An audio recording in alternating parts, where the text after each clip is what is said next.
you know, kind of, but after all, I suppose it's a new virus. It's a virus that's also made its debut in a very dramatic fashion. What people generally worry about under these circumstances is, you know, why is, take the Pesach theme, why is this virus different from all other viruses? What is there special about this virus? And the virus is part of a family. They're called RNA viruses because they are structured out of the same substances, the same components as the virus, as the RNA, which translates the message from the gene to the protein. So they're structured like that. So they effectively manage to hijack cells. And most people thought that these viruses were really important for animals. They didn't think they had much significance from humans. And it's only really in the last 20 years that these viruses have begun to jump from animals into humans. The other thing is, of course, is this the first time a virus has jumped from an animal to a human? And there's quite an interesting book called Spillover, written by a guy called Quammen in America. It wasn't a very popular book. And in the last 3 months, it's very popular in paperback, paper edition come out. It's really a market leader. It's called Spillover, because what he described several years ago was that there was an increasing history of spillover of viruses from animals to humans. The most famous one of those is HIV, which presumably was a spillover from a monkey to a human. But there have been several episodes: swine flu, bird flu. Why did they get those names? Because they came from animals into humans. And it's a question of how this actually happens. And the most probable explanation for this particular one is that it did happen, as has been reported. It's a bat virus, and it transferred possibly by a small animal and then into humans. Now, why do I say it's a bat virus? Because in viruses, you can do a family tree. You can connect on the family tree the virus that you've just found with viruses that are known. And you connect the virus that's just found to the virus that is known in a, sorry, you can connect the virus in the virus that's just gone off now, sorry. I don't know about what's happened now. I don't know what you did. Come back, David, all is forgiven. No, I don't know what's happened now, sorry. There we are. You can see where you are, just get so you can see your face. Okay. Right, so the virus is switched from bats, and you can draw a family tree by identifying proteins in the virus, on the surface of the virus, and you can do a family tree. And this virus, one of the first things that was found about it was that it was a very, very close relation, like a first cousin to to known bat coronaviruses. So that's what we knew about it at that stage. It's very interesting that it is a close relative of the SARS virus, which was pretty much a Chinese epidemic, and of the MERS virus, the Middle Eastern, and I suppose it's no surprise that the Middle Eastern one was in fact a transfer from a camel to a human. So you had the SARS one, the MERS one, and in fact there are 8 members of the family. The others have thus far all behaved themselves and only infected other animals. They haven't really spilled over.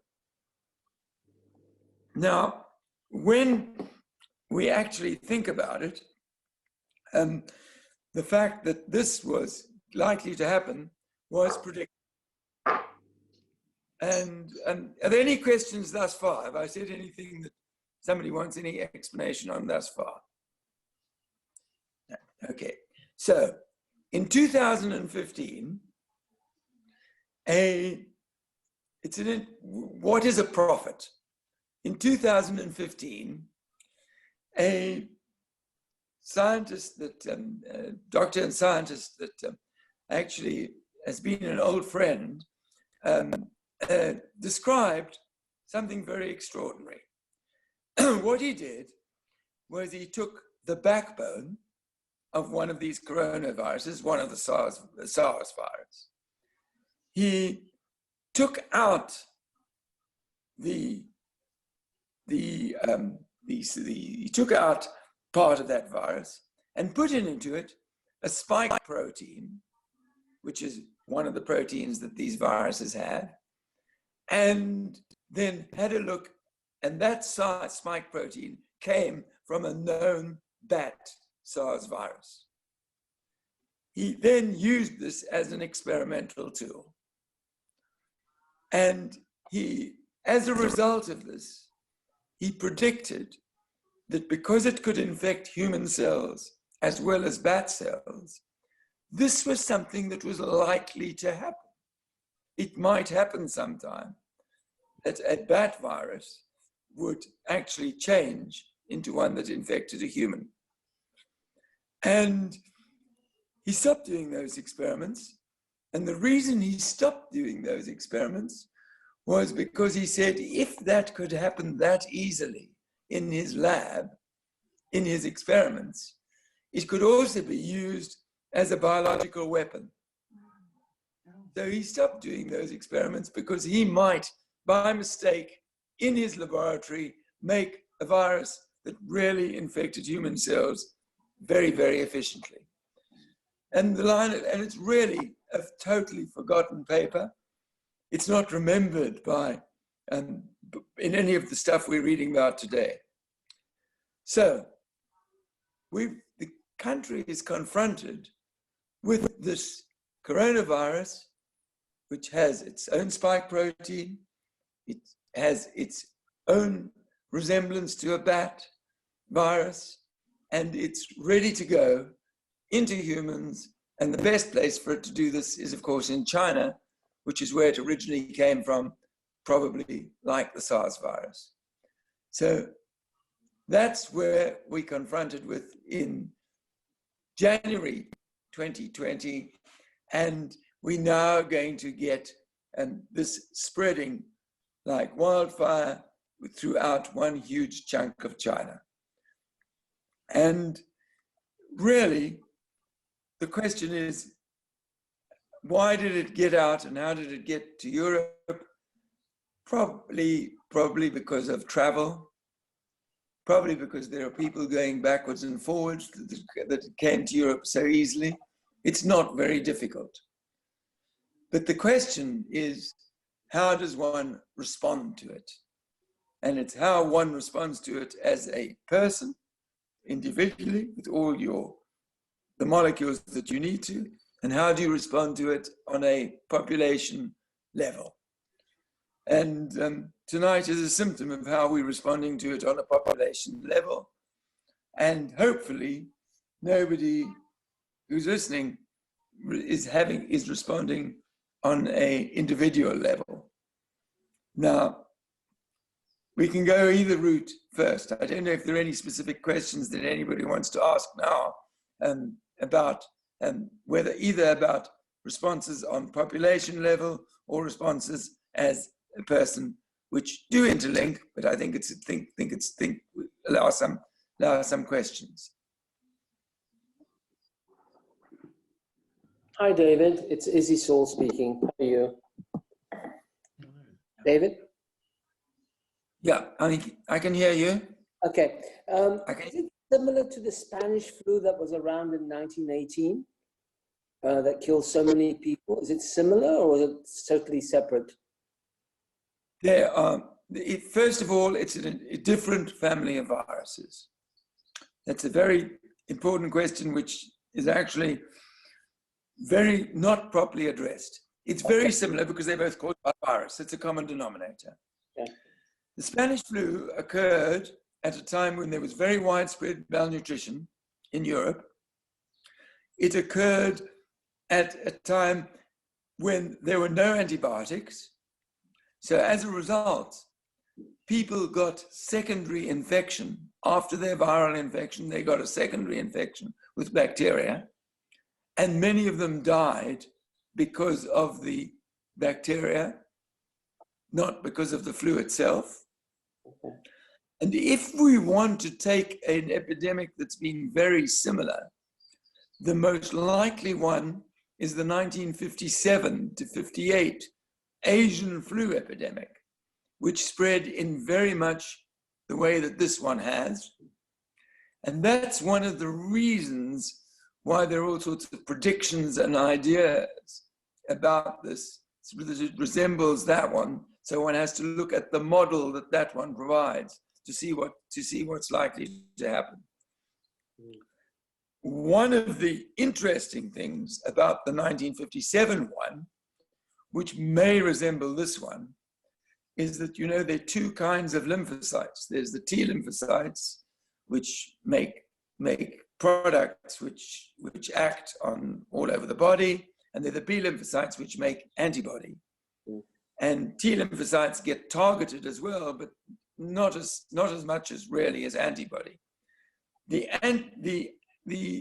57-58 one, in the end, they were dependent on getting T lymphocyte responses to actually counteract it, whereas in the 17-18 one, it's difficult to know because there were no antibiotics at that time. Okay. Sorry? Thank you. If you have the virus and you get over it, is it possible you can catch it again, or will your antibodies be able to fight it a second? That is the big unknown. Nobody can answer that question. The experts on coronaviruses in general, not the specific one, say that the antibody level for coronaviruses often drops after about a year or two.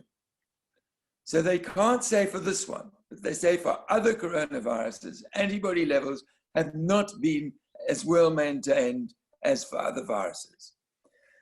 So that's exactly the reason why eventually the 57-58 one, it required the T cells, which themselves have special receptors for the virus, the T cells to be activated as well.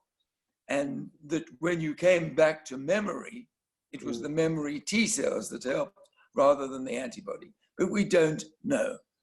And at the moment, we're in the early stage in the first year, and in the first year, the antibody will be undoubtedly a critical factor.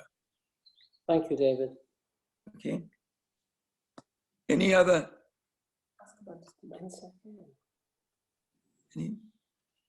Any other questions? David, hi. This is Dalia. Can you see me? Yes. Hi. Hi. My question is, if I lost my sense of taste and smell, but had no other symptoms, I know it's one of the symptoms, does that mean I had it and I'm not immune or not? There are other causes of loss of taste and smell. There are other causes, okay. However, this virus, I didn't make clear at the beginning that I'm not a clinician. I'm not a person who looks after patients. So what I know about looking after patients, I know from reading about what other people find looking after patients. And they tell me that I look after, I would do a test on your blood to say whether you've had the virus or not. I would do that test. I wouldn't do a clinical description of loss of smell. However, you're perfectly correct. Everybody is saying that loss of smell is in fact a quite important symptom that's been ignored. That people are so keen on their temperature, which is itself not a very good indication, they soak in on coughing, that they ignore the loss of sense of smell. The next question, of course, is whether you get this, you stop coughing, your temperature goes down, does your sense of smell come back? And that's an interesting question too, because there are a lot of people who say, no, sense of smell doesn't come back. Thank you. Thank you. Okay.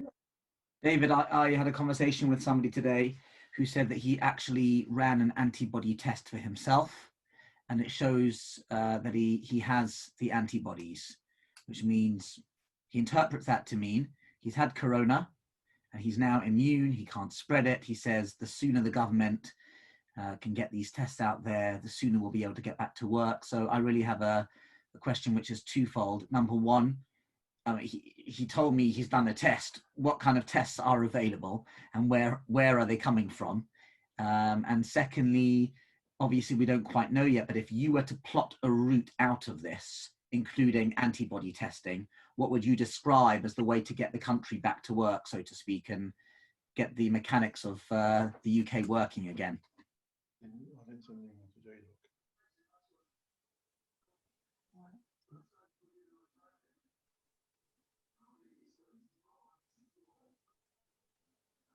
David, you're on mute. Okay, I'm off mute. Yeah, I don't know how I got on mute. I'm off mute. Am I off mute? Operational. Here we go.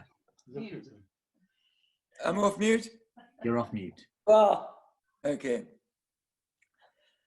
Did anybody listen to Chris Whitty answering those same two questions today? Yeah. The Chief Legal Officer. No, I haven't heard him today. Well, okay. Well, as he works at the same institution as I do, I feel I'm fair to take a stab at it. But I think I may give you a little more detail. Okay. What they said today was that they are not ready to roll out the antibody tests in the country because they are not reliable enough. Okay. The best way to look at coronavirus, we may have antibodies to other coronaviruses, ones that are harmless as well. We may have antibodies to other coronavirus. We also may have other coronaviruses in them. So the best way to test is to first of all test your antibody against against a common coronavirus antigen. The antibody binds to the antigen. And then after that, to go for the specificity, for the specific test. Okay. So that is what the government is trying to establish that you've actually screened and made sure that it is this specific coronavirus that you want actually to detect. That's number one. And now you have to do these tests and you have to work out a detection system. How are you going to know that you've got binding between your antibody from the blood and the antigen somehow in some form, either in liquid form or in particle form or on a solid sheet? Now, the question is, have you got specificity? And like I've suggested, and how sensitive is it? Can you dilute the antigen to such an extent that you can still detect antibody binding to very low concentrations of the antigen? So those are the two tests that you need to do. Now, I may be a week out of date, but a week or so ago, I had the task of reviewing the immunoglobulin tests that are available and having a look at them, trying to see whether any of them, in theory, were suitable. And there was only one of these tests that was willing to give information about those two things, sensitivity and specificity. And then when I looked in more detail at this test, I found that it was not separating out between the different kinds of immunoglobulin, the different kinds of antibody. It wasn't separating it out. Now, anybody who's doing a test at the moment is doing it on himself, herself, on small numbers. The third thing you need to know about an antibody test is how much is the prevalence. So how many people in the normal population have that antibody but haven't had any symptoms. The people who are asymptomatic, as people have said, they think they've had the virus, or they've had the virus with mild symptoms, but they're taking a guess that it was caused by that virus. And the prevalence in the population is also a factor. And until the government knows the answers to those questions, however accurate it may be in your specific instance, it's not good enough to screen out and send out into the whole population. And it's not really good enough to give you an indication of the fact that the number of people that have the antibody is rising. The number of people having the antibody under these circumstances has to be rising until what Patrick Vallance at the beginning of the outbreak described as herd immunity, which is now regarded as a dirty word, but it's in fact what we're actually going to have to go for in the long term. In the short term, herd immunity, just relying on development of herd immunity didn't work, but in the long term, that is the kind of thing we're going to have to consider as being an index. And that's the kind of thing that for other viruses, we know that we have to continue testing, because it's only, you may have herd immunity, but that herd immunity only lasts for a year, not for 2 years or 5 years or 6 years. So those three things, sensitivity, specificity, and prevalence, are key to the decision to roll out a test. Now, there are test kits that are being marketed and available. They're being marketed and available with a finger prick test. It's very difficult to know exactly what these are showing. However, there are new tests that are being developed all the time, and some of them are extremely sensitive and using extremely advanced technology, which will enable larger numbers to be used. So, for example, you could have a chip, and this is one of the current proposals, to develop a chip effectively with dots of different coronavirus antigen on the chip, and then you put antibody onto that, and using micro amounts of serum onto that, micro amounts, and you'll be able to detect on that same chip a whole number of antigens in the virus that you have antibodies against. So that's probably the way of the future. Very informative. Yeah. Okay. Can I ask a question? Can I ask Yes. a quick question? Yeah. When there was a swine flu outbreak about 10 years ago, there was Tamiflu, antivirals. You could buy them off the shelf. Why isn't that the case with this particular coronavirus? I promise you, I haven't prompted any of these questions, okay? I promised you, I haven't prompted any of these questions. Right. So, the alternative to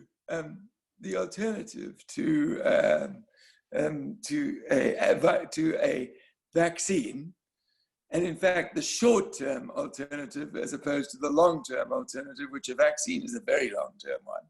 The short-term alternative is in fact something like Tamiflu, a chemical that actually acts and prevents the chemical. It probably interferes in some way with the way the virus binds to your cells.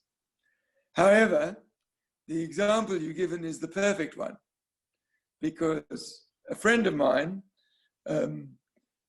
acquaintance of mine, is the person who is in charge of the class action against Roche, because there's a class action against Roche, as to why governments spent billions of pounds, dollars, whatever currency you want on Tamiflu, when in fact there was information in Roche that it didn't prevent or stop the condition. It actually just delayed and made the symptoms milder. You got them 24 hours later and they were less severe. That's all the Tamiflu did. It did not actually do anything to cure the flu virus. It acted on one of the molecules that are made on the side as a part of the flu reaction. So that's Tamiflu. But that route is actually quite a likely one. And there's hot off the press news this afternoon, which I haven't actually looked at, but being told by some of my colleagues, is that MIT have actually identified a potential target site on the virus already that might be the right site to have something made as a chemical. The government is also looking at 3 different potential chemicals. One of them is the chloroquine, which somebody sent me an email last night saying it's enough to say that it was that this chemical that's being looked at by the British government was in fact endorsed only by Donald Trump. The other is a steroid, and the third is using some of the inhibitors of proteins that are used in HIV. So that the government here has funded research into those 3 as a starting point. But that's not an index that those ones are going to work. That's an index that it's likely to be a much more useful route. And I'd much prefer Boris Johnson to have not said, right at the beginning, we need a vaccine, we're going to get a vaccine now. It was not a useful contribution.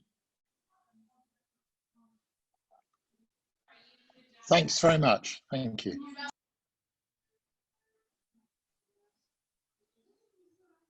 So David, what will happen if you have this equivalent to Tamiflu? What happens if you take that? Do you take it as a precaution, or do you take it when you start getting symptoms? What does it do?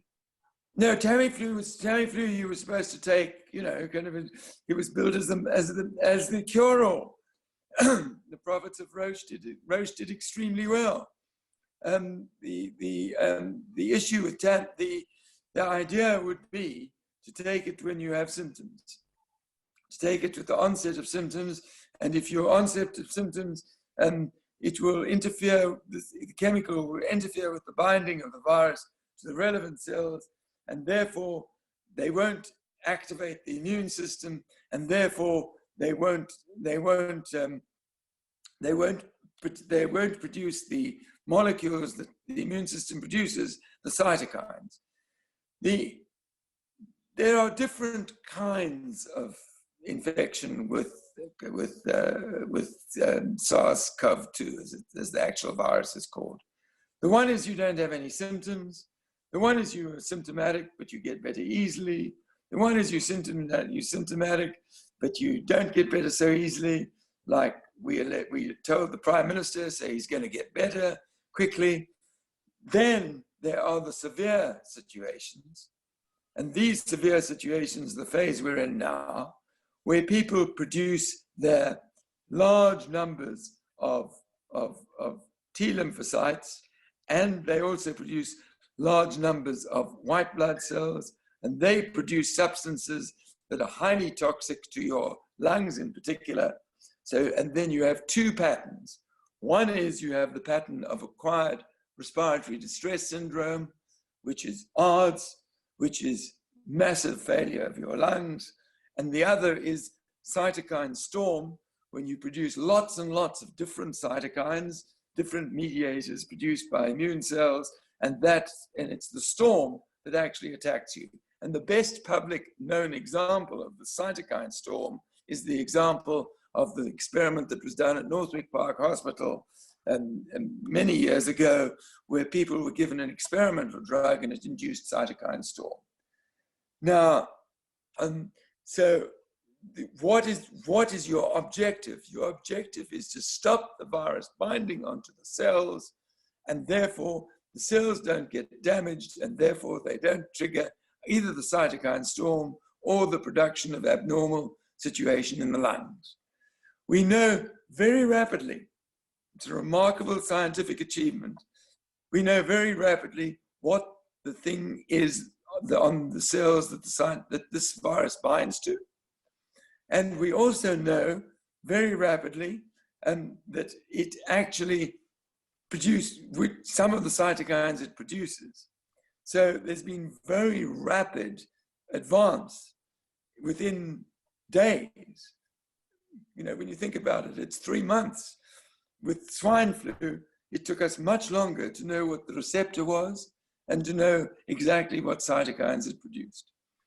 The kind of leader of the orchestra for the cytokines is a cytokine called interleukin-6. But interleukin-6 is not, interfering with interleukin-6 is not the answer, because there's a lot of Japanese research done over many years trying to do exactly that.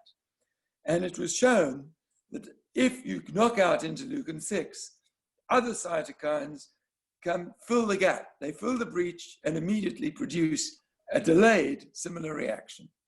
So what you're doing with your Tamiflu equivalent, hopefully with your molecule that interferes with the binding of the virus, is you are preventing those impacts. We're not worried, or I wouldn't be worried about this huge effort to go and prevent a temperature. I don't think anyone would be. Everybody is worried, even if it only turns out to be 1% or 2% of people infected. Everybody is worried about that they might be the one that is actually going to be the person who gets the ARDS or the cytokine storm. Everybody doesn't want to be in the situation of Laurie and other people who are in that position. And one of the other areas of significant research that the government is sponsoring here is to look at the host response, to actually take cells from these people that are acutely ill, store them up, and now look at whether there are any particular things that changes in those cells compared to the cells of people who are infected and don't have such a serious response. And it's an area which, for example, in a place like the Nightingale is going to be critical, because there they're going to have various stages and phases of this disease. But it's not necessary to have a place like the Nightingale to do that. That can also be done as a research project on people that are in other places, and is being done. And it's an extremely important issue, because that the nature, the trigger of the initial response, and then the outcome later, what happens, is another clue about what kind of treatment might be effective. David, I have one more question. There was talk in Europe through a friend of mine that if you had a TB injection, vaccination many years ago, that if you did get the virus, it was slightly milder because you had the TB vaccination. I don't know if that's true or not, because I think most children did. Yeah. Well, there are two stories. One story is that you should give BCG, and no. One story is that BCG should be used now. People are trying to advocate BCG used now. Yes. You're on very familiar, very close to home territory on this subject, but because BCG is a vaccine against TB. Yeah.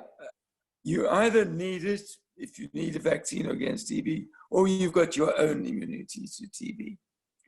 Okay.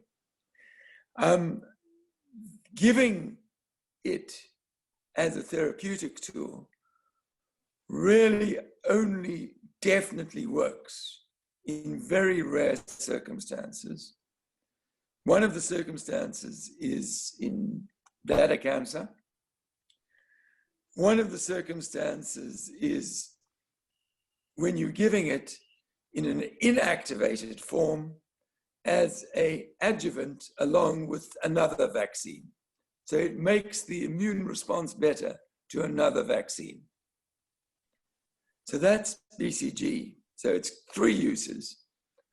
Now, in people with immune abnormalities, other immune abnormalities, there has been, for many, many years, a history that BCG can turn dangerous itself.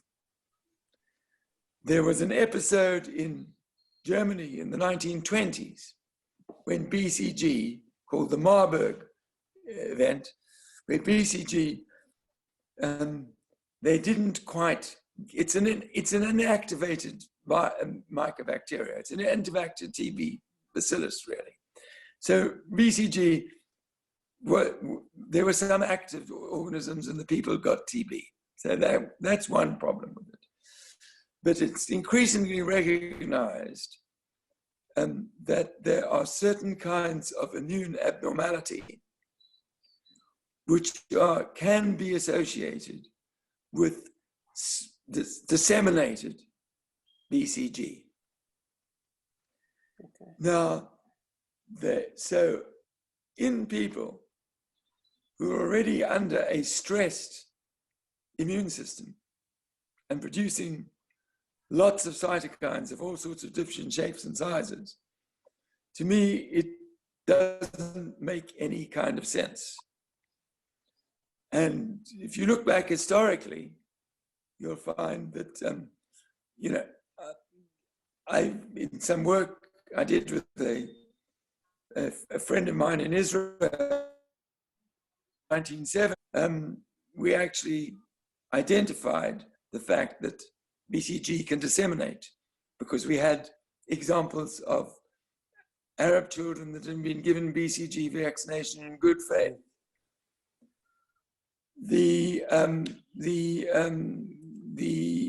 And they died as a result of that. And 30 years later, we were able to use samples from those children, from that child, and from other children like it from all over the world, to identify the gene that was responsible. And the gene that was responsible is the receptor gene for one of the beta cytokines. So as a result, they had a deficiency of a cytokine receptor that you might need for this. So there's a risk about taking BCG in an immune compromised situation that one wouldn't really like to take. And it's unfortunate. Sometimes these lessons are forgotten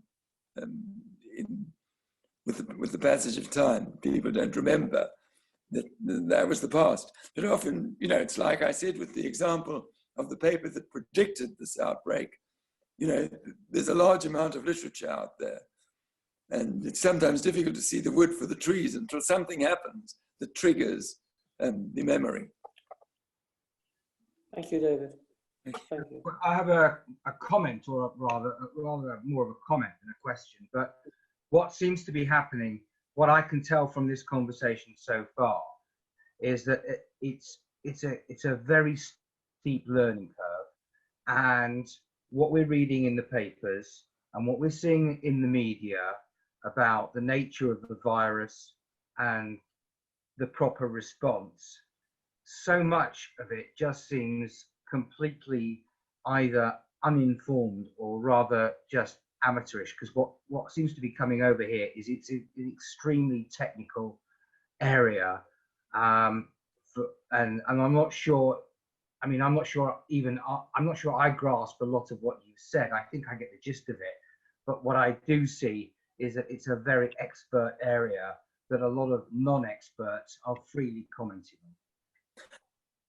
on. Thank you. It is an expert area. I'm sorry if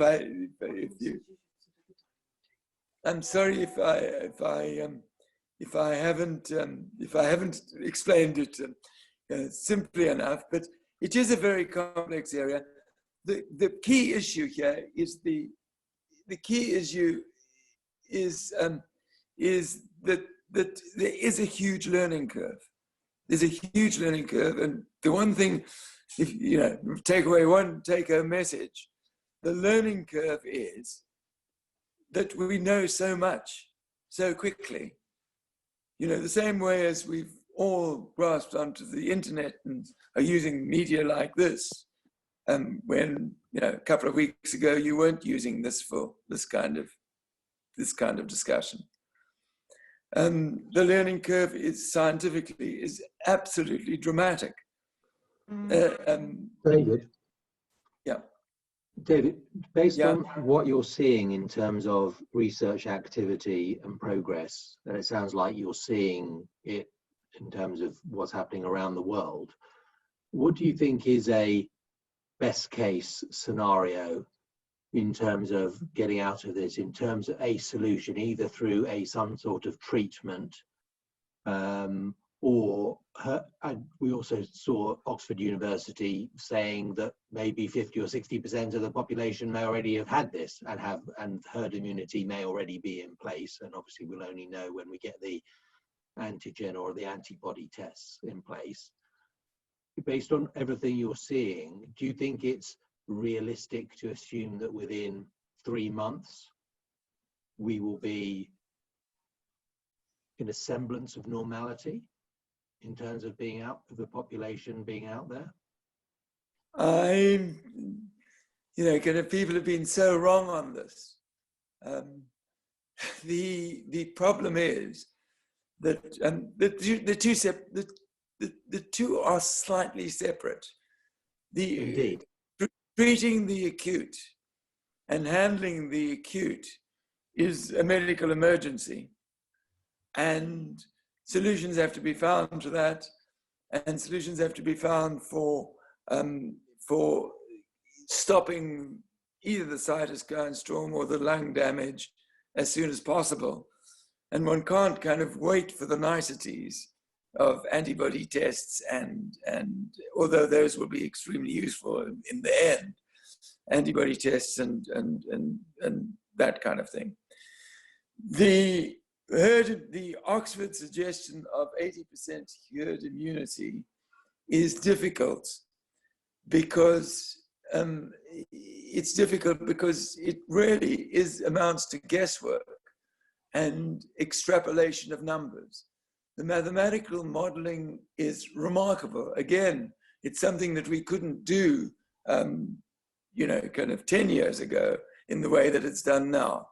The mathematical model is also being used to inform projections of the numbers of cells that are being produced and projections of whether the number of cells being produced are going up and down. So it isn't only, and the other thing is the mathematical model is helped in the identification that I suggested has happened in MIT. So, all those kinds of things are very important, but the mathematical model of Imperial College, the mathematical model of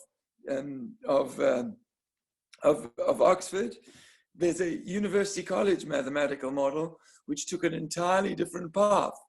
They looked at the millions of people, found the people with comorbidities, and then looked at the chances of people with comorbidities getting ill with this condition and mapped that with the graphs that you see on television. And they came back with the fact that, the aged, including myself, are at high risk. They came back with that the males, including myself, are at high risk. They came back with all those kinds of data on a population of 3.8 million people. And they would suggest that it would take slightly longer to get herd immunity because of potentially the death rate of the people who are getting the more serious infections. But they said that was not necessarily an accurate prediction because nobody knew whether the people who were dying were those who had more virus in them or whether they had more of the injury caused by the virus. And until we get an assay which tells us how much virus as well as whether or not there's virus, we also can't predict that. So I've given you the same kind of circuitous answer, but it means that we're going to be at least, I would imagine, till the end of this year, trying to figure out what's going to happen next. That does not mean that lockdown conditions have to continue for that length of time, but continuing to try to figure out what's going to happen next is going to continue. And as we've all been told time and again, some places believe that there's going to be a second peak. Well, there'll need to be a second peak if there's no herd immunity and they let everyone out. Exactly. Yeah. Exactly. But the second peak may be different. The second peak in 1917-18 was probably had more impact because it had the Parkinson's encephalitis lethargica that we know from Oliver Sacks's books. So, kind of the second peak may not be the same. Well, because the virus has mutated. Because the virus is mutated, or because the virus is affecting us in the presence of some kind of response. So in presence of some kind of response. So the virus is affecting us, there's a response going on, it doesn't damage our lungs, but it spreads out to other parts of the body and causes damage elsewhere, which is what happened in 1718.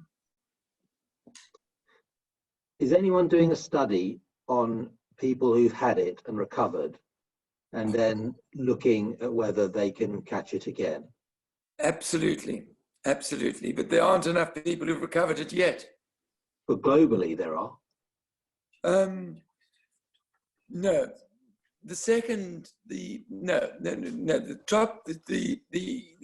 There aren't enough people who've recovered from it. We're talking about January to March. We're talking about a very short period of time. And what I've said about the assays impinges on that. There are false negative assays. Most people believe, most virologists believe that that the likely possibility is either somebody who's got something wrong with your immune system, so you actually, that's why you've got a second bout, or that the negative test in the middle was wrong, and that you had it at the beginning and you had it at the end. And you see, the accuracy of this test may depend on how you're taking it. If you take from the nasopharynx, you may have from the back of your nose and the back of your throat, you may have a 90% chance of getting the virus if it's there.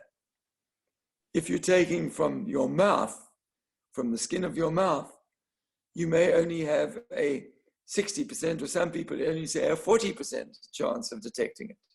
So you have to check if you've got a negative, whether that in fact is a real negative. So at the moment, most virologists are very cautious about saying that that you've had a second episode.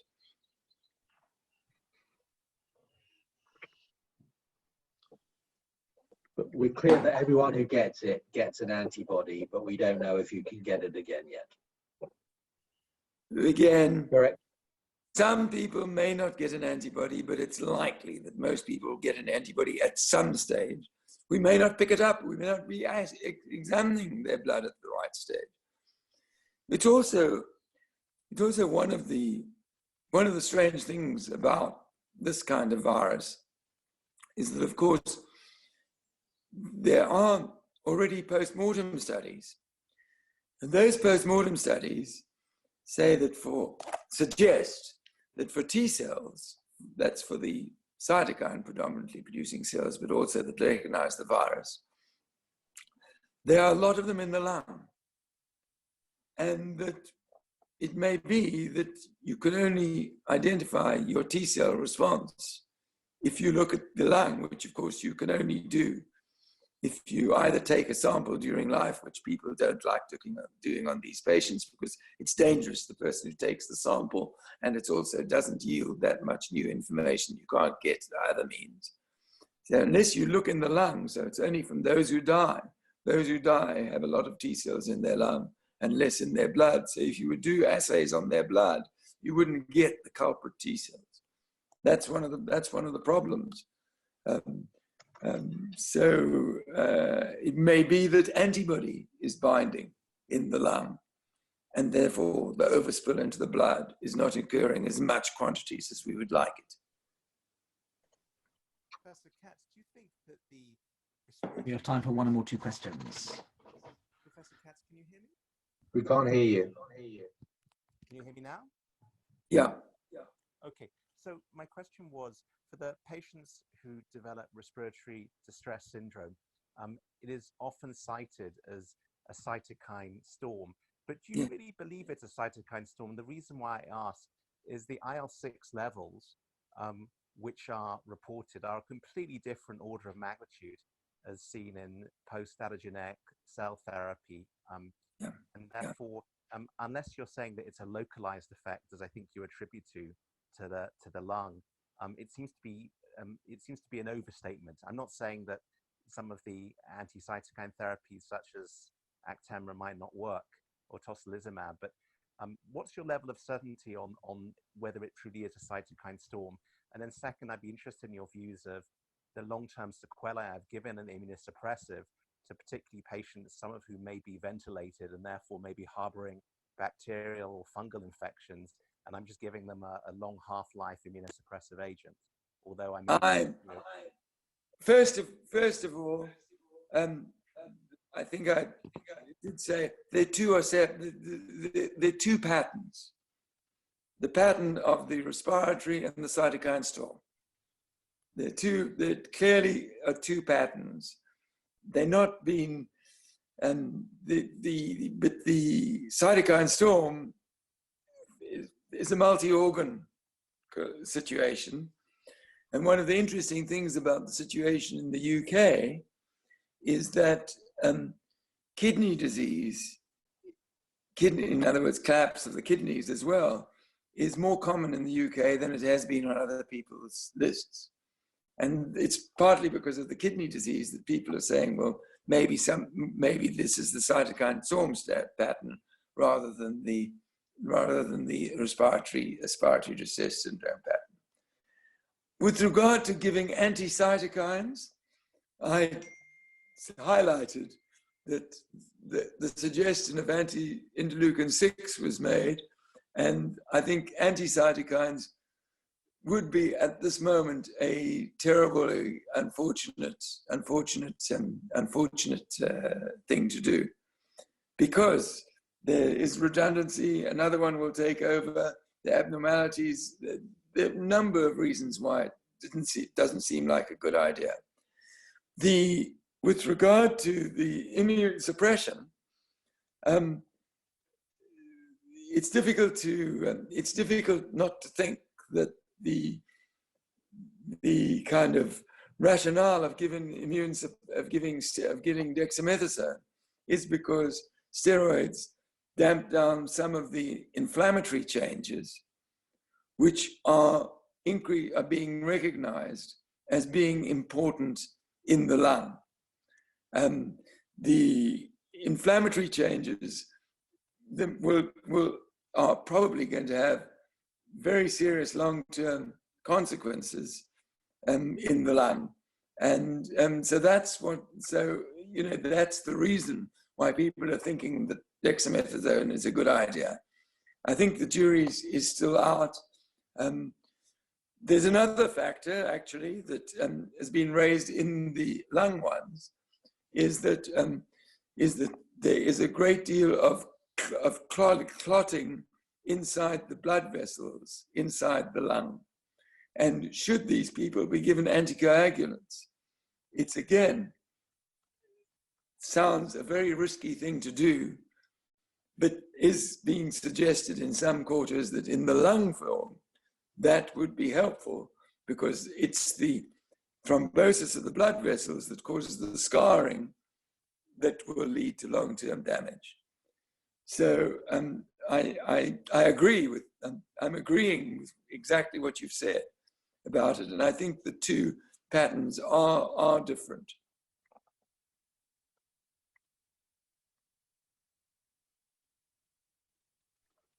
Thank you. I had one follow-up, but I don't want to take up too much airtime, so maybe I'll come back to you after someone else, if that's okay. Okay.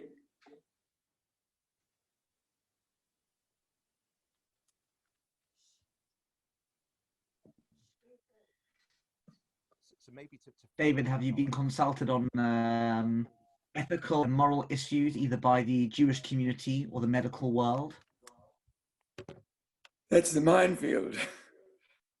Yeah, in the medical world, yes, and in the Jewish community, it's a huge problem, because the ethical issues at the moment are ethical issues are above the acute phase. The big ethical issues are how to allocate resources when resources are scarce, and how to decide on therapeutic treatments that other people have not tried before, novel ideas, novel methods of treatment, when you feel you're in a situation of extremis. So, those are the kind of ethical issues that are here at present. They're going to be other ethical issues which arise in the future about social consequences, about behavioral consequences, and in addition about what you're going to do in the long term with people who've suffered from this condition. So, but at the moment, it's really a question of triage primarily, and who to admit and how to admit them, and of new forms of therapy. Can we try them in effectively an experimental situation where we're uncertain what exactly is going on? And you're involved in those conversations? I've been involved in some of those conversations, yeah. Been involved in some of those conversations. In the Jewish community, the chief conversation really has been about what is the level of risk? What is the level of risk that's permissible to take? And what is the level of risk to others, of communal gatherings, of Jewish religious practices of various shapes and forms? What is the risk of these? And are they permissible? And in providing guidelines and guidance that doesn't put people at risk. And in a conversation, you can have a conversation, you can say, the 95% confidence level would suggest that there's no risk. And immediately you get from a rabbi, but 95% confidence level is not what I want. I want 99.99 confidence level in either doing something or in treating somebody in a particular kind of way. David, the CDC Yes. is now recommending that people wear masks, not necessarily N95 respirators, but just taking folding up a thick cloth and creating your own mask if you're going out in public.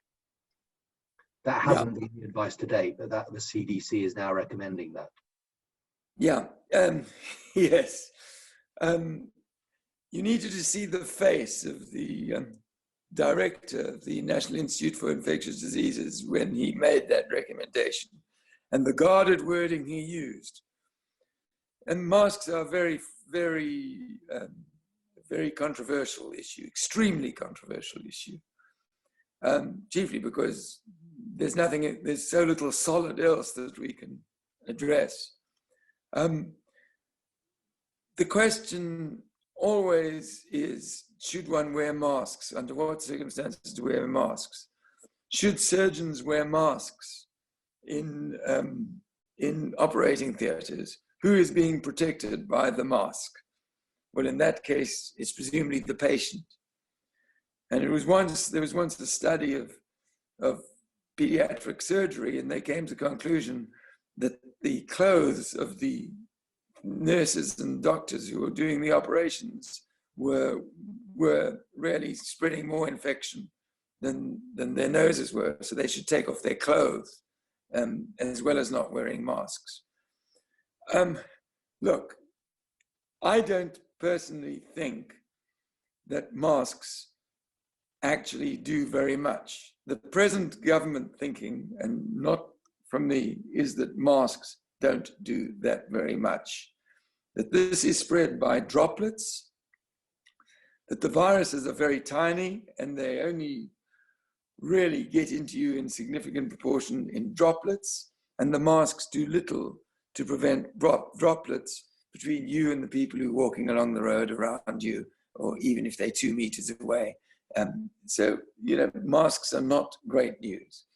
If masks create increased awareness that you're wandering around wearing a mask, and therefore people recognize that you're wearing a mask, and therefore you recognize that life is different. It's like wearing a kippah or a turban if you're a Sikh. You're indicating something to the people around you. Then that's the American logic, really, about putting on masks, in my view. However, what is serious is that people at high risk situations, which is the doctors, the nurses, the people coming into contact, all these kinds of people, they need to have masks because they are being exposed to a load of virus that is likely to cause them to get ill. And the sequel of that is that people who are ill or think they're ill themselves, wearing masks for them may not be such a bad idea. But actually, the whole population wandering around with masks, to me, would really be symbolic rather than actually significantly a method of preventing the disease. Don't forget, you have to remember that if you're wearing a mask, you also might think that you can approach closer to people than you would otherwise. You wouldn't have these queues outside shopping centers, 2 meters, people standing peacefully 2 minutes apart because you're wearing a mask, so you can come closer. And that's not such a good idea, because that does mean that you're closer to have somebody to get droplets with. Thank you.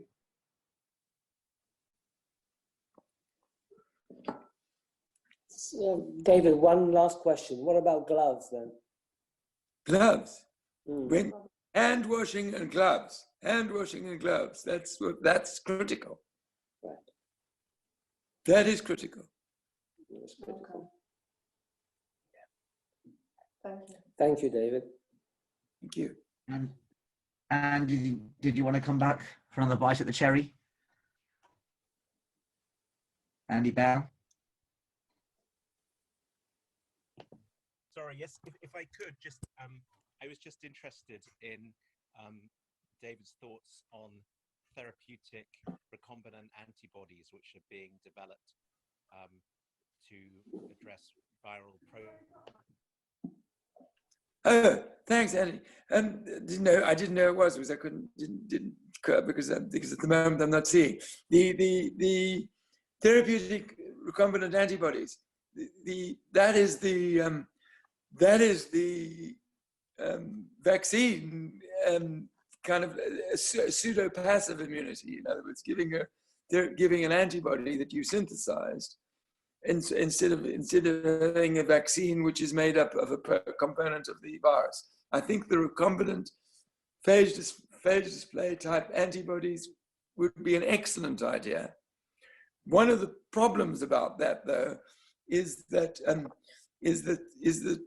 the one protein that, surprise, surprise, that sticks the virus onto the cells is called the spike protein. And the trouble is that in the Middle Eastern situation, at least, the antibodies against the spike protein were not effective. So one's going to have to choose another target for it from the spike protein. But a recombinant antibody would be an excellent solution. And I think that the question of the chemical approach, if you like, the protease inhibitor approach, or the inhibitor of a target binding site, as the MIT study shows, must be competing with the recombinant antibodies at the moment. One of them is going to work.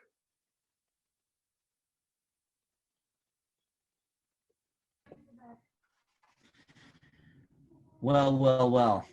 Thanks, everyone. And a huge thanks, David. This has been tremendously insightful. I'm sure everyone will agree. Well, I hope We're everybody... extremely grateful. There goes the round of applause. It's no understatement to say that we feel honored to have people like you and John in the community of such stature and high regard amongst the Jewish community and beyond. So thank you very, very much for joining us this evening, everyone. And thanks for your wise words, David. Thank you.